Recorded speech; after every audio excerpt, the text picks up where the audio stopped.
બીજા કોઈને વાંધો નથી સાહેબ. આ પાર્ટીનો આપણે જાહેર કરી ડાયસ ઉપર તેમ છતાં આપને અમને એમ કહી છે કે અમારે તમારી ફોર્મને ચકાસણી કરું છું. હું આમના વાંધા કે તમારા વાંધા વાંધા અરજી આવી છે ત્યાં અમે વાંધા અરજીને કન્સિડર કરી રહ્યા છીએ. અમે ઇન્ડિવિજ્યુઅલ ફોર્મને જ ચકાસણી કરીને નિર્ણય કરી રહ્યા છીએ. જેની સામે વાંધા અરજી આવી ત્યાં વાંધો અમે સાંભળ્યો છે. એટલે એમને છે ને પાછો ખેંચી લીધો છે હવે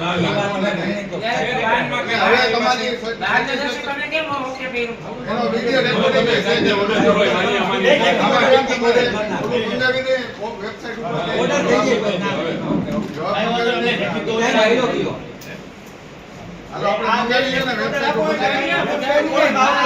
આવજો કોર્ટમાં આવજો ને મળજો. પાલિકા જન્મ મરણ શાખા અને સબ રજિસ્ટ્રાર પાસે હાલ દાખલાની ખરાઈ કરાવેલી છે. જે ખરાઈ કરાવેલો દાખલો છે એ દિયા વિપુલભાઈ વાઘેલા.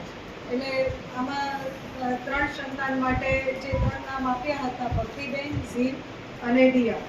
તો દિયા વિપુલભાઈ વાઘેલાનો જે વિવાદ હતો એનો દાખલો અમે ખરાઈ કરાવી છે અને આ દાખલો ત્યાંથી જન્મ મરણ શાખાએ કાઢેલો છે એવું એ કહે છે. અને એમાં ફાધરનું નામ વિપુલભાઈ વાઘેલા એવું લખેલું છે. એટલે સક્ષમ ઓથોરિટીનો દાખલો છે એટલા માટે અમારે એને માન્ય કરવાનો થાય છે.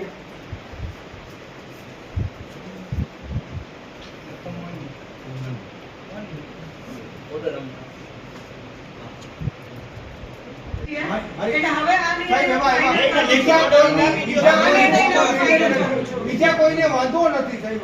આ પાર્ટીનો આપણે જાહેર કરી ડાયસ ઉપર તેમ છતાં આપને અમને જામનગર મહાનગરપાલિકાની સામાન્ય ચૂંટણી વોર્ડ નંબર 5 થી 8ની ચકાસણી આજરોજ પૂર્ણ કરવામાં આવેલી છે.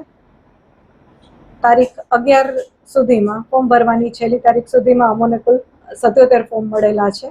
જેમાંથી 54 ફોર્મ માન્ય કરવામાં આવેલા છે. કુલ 23 ફોર્મ અધૂરા આધાર પુરાવા અથવા તો મેન્ડેટ ન હોવાના કારણે રદ કરવામાં આવેલા છે, અમાન્ય કરવામાં આવેલા છે. આ સિવાય વોર્ડ નંબર 5માં શ્રી ગિરિરાજસિંહ જેઠવા જેનું ફોર્મ છે એમાં મેન્ડેટમાં વ્હાઇટનરનો યુઝ થયેલો હોવાથી એ ફોર્મ એક અમે અમાન્ય કરેલું છે. અને વોર્ડ નંબર 7માં એક ઉમેદવારની રજૂઆત મળેલી જેમાં રજૂઆત પરત્વે રજૂ થયેલા બર્થ સર્ટિફિકેટને ચકાસણી કરતા યોગ્ય સત્તાધિકારી દ્વારા અપાયેલું બર્થ સર્ટિફિકેટ હોય એ ઉમેદવારને અમે માન્ય કરેલા છે.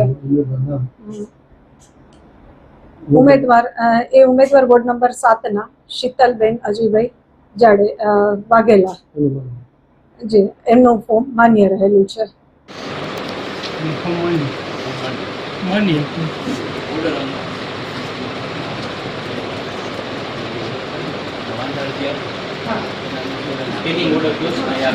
અમારો ઓર્ડર કયા થાય એટલે